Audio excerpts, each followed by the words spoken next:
Welcome to Samba Samba. Enjoy the video. You begin by removing danger and collecting facts.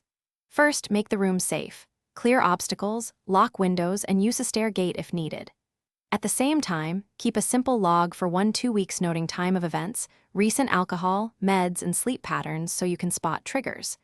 Then create a strict sleep schedule, same bedtime and wake time, because regular sleep reduces the fragmented sleep that often drives sleepwalking.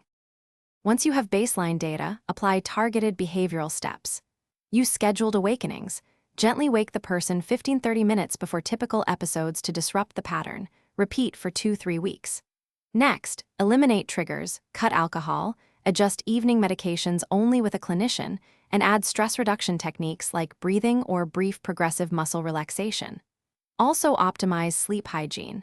A cool 18-20 degrees C room, darkness, and no screens for 1 hour before bed to deepen restorative sleep and lower episode risk.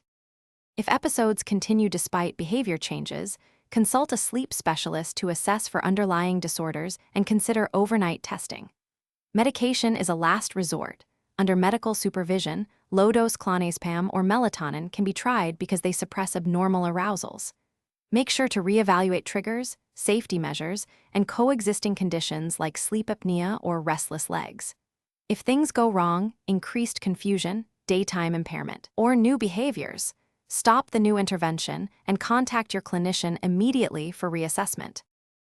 Thanks for watching. Consider subscribing if we helped you.